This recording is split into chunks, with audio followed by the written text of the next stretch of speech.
guys? Welcome back. So today we're going to be doing something extra special. I'm beyond excited about this. This is something that I've been looking forward to for a really long time. A lot of you guys probably don't know this, but I play guitar.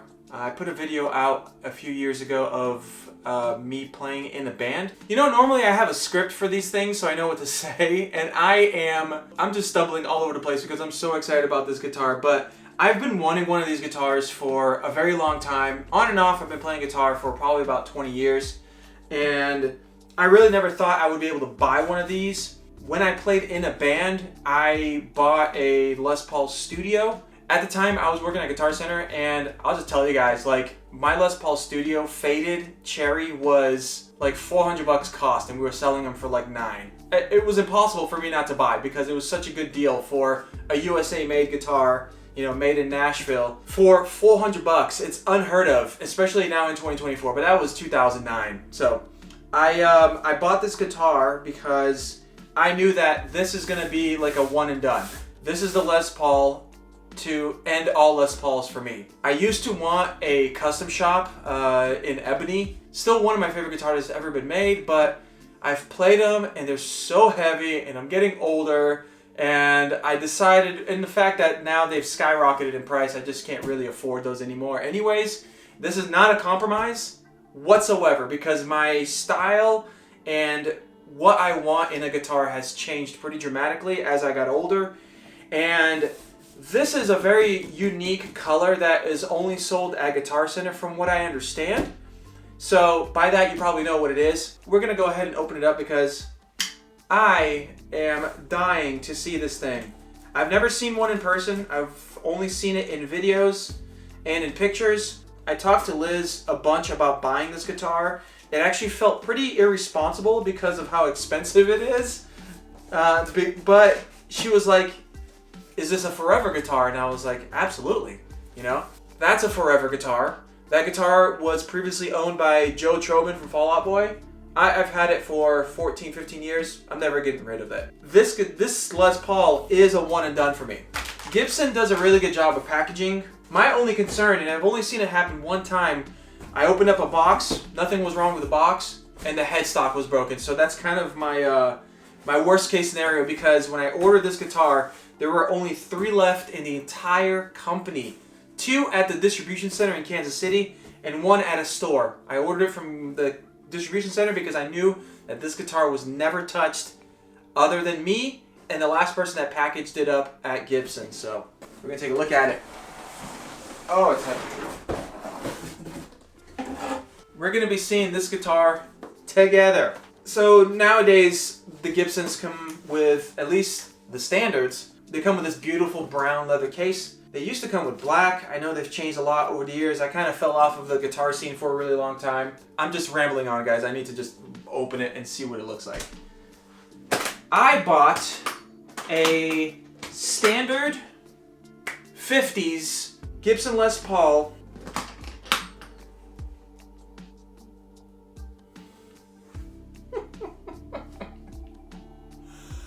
Oh man. Wow. Wow, wow, wow. In the Blueberry Burst. Oh my God. Wow. So there it is. Let me turn it around so it's properly facing you. It's stunning. So this one was made September 1st of last year, and it's been sitting at the warehouse ever since. And yeah, I wasn't sure about the color that I wanted for a while. I know I talked to Liz about it. I would send her pictures of Les Pauls, you know, the Heritage Cherry Sunburst, the Unburst, just a bunch of different colors, and kept going back to this one.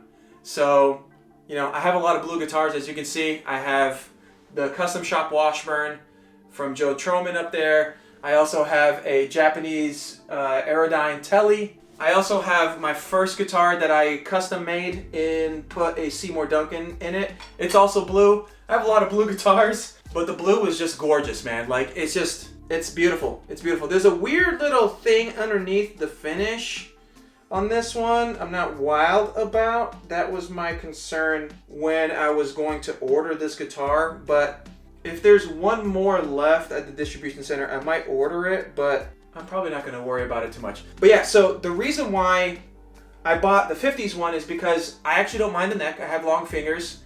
I love the pickups.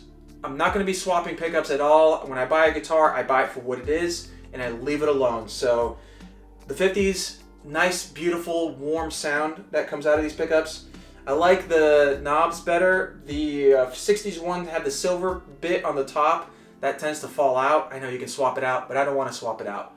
So yeah, it's let's go ahead and plug it up and hear what it sounds like, because oh my god, it's gorgeous. Look at that color, man.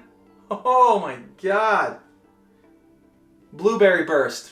So what you guys did not see off camera was that I actually cleaned up the pickups a little bit. I don't know what it is, but every time you open up a new Gibson, they always have like some sort of stain on the pickups. And I think it's because of the nickel finish on there, or maybe something to do with the case, or maybe because the guitar still smells like nitrocellulose, that maybe the fumes do that. I have no idea, to be honest with you, but every single one does it, but it takes a little bit of polish and they get nice and shiny again. So yeah, so there's a better view of the guitar so you guys can see it. I apologize for the sun. I'm trying to do this without you guys capturing it. But there's a couple things I'm not a fan of on the finish. For one, there's a big freaking like knot looking thing right there, and I'm just not wild about that. And right here behind the tailpiece, there's another tiny little thing I'm just not a fan of. So if there is one more of these left, and I'm fortunate enough that I can find that out, I'll probably take this one back, because I'm very OCD when it comes to stuff like that, and that will probably drive me nuts. Like, you can see it blatantly right there. It's a flaw, and it just, the finish, kind of reminds me of the ocean. It's gorgeous. It's got this flame top on it that makes it look like ripples of the ocean and stuff, which is why I bought this guitar in the first place. They did a really great job of going from blue to a slightly purplish color up here. Some of them that I've seen actually are a little more red. So it's kind of a gamble every time you buy one. That's the problem when you order guitars online. When you don't see it in person, you can't pick out the one that you want, right? And so, except when you order directly from Gibson, there's a really good chance that you'll get the guitar that you want because they give you the choice. But I didn't have a choice, because you can only order these, if I'm not mistaken, through Guitar Center anyways. And there was only a few left, so they just grabbed, one of the ones on the shelf, and I couldn't tell them, hey, open it up, pick the best one and send it to me, because that's very subjective for people. But I think it's beautiful. We're going to hear what it sounds like through my orange Rocker 30, and that might change my tune a little bit, no pun intended, but that's gonna drive me nuts, I think. So, and you can kind of see it a little bit. You can feel it through the finish. So it's clearly a flaw. And why would they let that pass from the factory? Like, I know they're cutting multiple pieces to fit into the tops, but you'd think they would be like, nah, that's not good enough. But they let that slide. So that's kind of weird, Gibson. Why would you guys do that? If there are no more, then this is it. This is the one, right? And I'll live with it. I promise you guys, I'm not that bad. Okay, so we're going to be playing through. I also just want to point out that I keep looking at the screen, not the freaking lens, so I apologize. I want to point out that I'm not the world's greatest guitar player. Not by a long shot. I'm a pop punk kid, and that's what I play. That's what I played in a band. And so I'm not a shredder by any means. And I will not even attempt to try to show you guys any of that whatsoever in this video. But I am playing through a Rocker 30 combo. The Rocker 30 has the original Vintage 30 speaker in it. I don't like any other speaker when it comes to orange amps. That's the one that they send with the amps, and it sounds killer, and that's the way it is. You'll kind of see a theme here. Like, I buy stuff for what they sound like, and I don't like to modify. So, it's a Rocker 30. It's got some Russian tubes in it, not the original tubes anymore, and it's a Vintage 30. I'm not going to show you my pedal board because I'm still in the middle of building a pedal board at the moment. And so I've gotten a bunch of new pedals and it doesn't fit in my old board. So I am going to be getting a new pedal board. I'm thinking about doing Temple Audio just because of how modular they are. And I really admire really clean pedal boards. You know, when the wires are all tucked in nice and neat underneath, and it's just, there's something about it, man. Like, it's when I like it when people take pride in their gear. So, sounds good. All right, I'm gonna be playing just through the clean channel, and then I might play through my through a little bit of delay. I've got a carbon copy, I've got a plumes, and I also have an OCD. But the drive channel on the orange is freaking spectacular. So, but we're gonna do clean first. So that's the bridge pickup.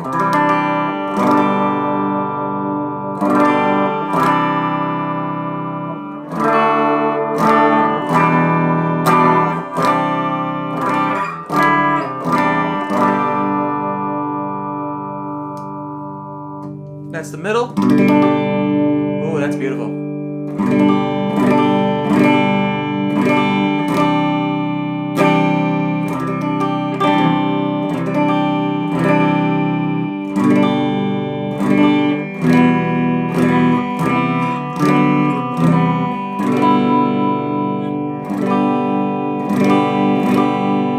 Not bad. Very nice. Let's hear what the neck pickup sounds like.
Very nice, very nice. Probably gonna keep some of that out because, again, I'm not the best guitar player in the world. Or we're gonna go ahead and put it back on the neck pickup because that pickup is just...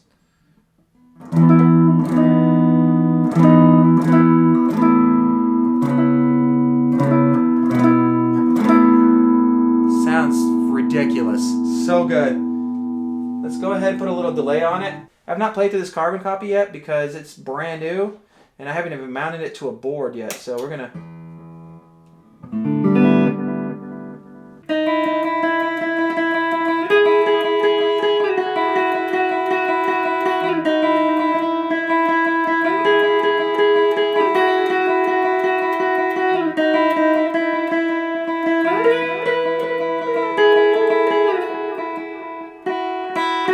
I can't play guitar today worth a damn. All right, let's hear it through a little bit of overdrive and some carbon copy. So the OCD.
just sounds good, man. That sounds good. That's killer. I think I bored you guys long enough with this guitar, but there it is. Possibly my one and done Les Paul. I might be ordering another one because of that little flaw in the finish, but I love the neck. I love the pickups. They sound ridiculous. I'm an orange player. I've been playing orange amps for a very long time. I'm always going to stick with orange. I just like that British grit and the warmth that you get from their tube amps. Like, it's just, they're great amps. And pair it with a freaking Les Paul standard, man. Like, it's a no-brainer, dude. It's a no-brainer. But yeah, I'm beyond happy. Like, I feel extremely fortunate that I was able to buy this. This is the right time in my life to do it. And, you know, I didn't finance it or anything like that. I'm not trying to, like, show you guys, oh, I have all this money. This is something that I had to really carefully think about because it's a pretty big purchase, you know, and I want to make sure that I did the right thing and that I bought the guitar that I was going to keep forever. And so this is it. Like, this is potentially my last Les Paul I'm ever going to buy. If there aren't any more at the distribution center in Kansas City, this is it. This is the one I'm keeping forever. So, all right, guys. So I decided after I made this video that I was going to go ahead and order a new one because that spot on the top was going to drive me nuts. And I'm glad I did because I've seen this and it's freaking gorgeous. I do want to apologize that I might sound a little weird. I'm trying out a new wireless mic system and I'm also a little bit under the weather, but let's look at this thing so you guys can see it because it's freaking gorgeous. I'm glad the camera does it justice because, like, it's just as beautiful in person as it does in camera, honestly. I mean, look at that top. Like, it's exactly how I wanted it. When I opened this thing up, I thought I was going to cry, honestly. It's just, it's perfect. So the headstock had a weird thing on the eye. I don't know if I mentioned that earlier or not, but it was part of the inlay and it just looked a little weird to me, but it's now perfect. And the top is just absolutely freaking gorgeous. Look at that, man. So yeah, I'm glad I did it. It's, yeah, I'm speechless. When I opened this thing for the first time, just blown away. I'm beyond happy with it.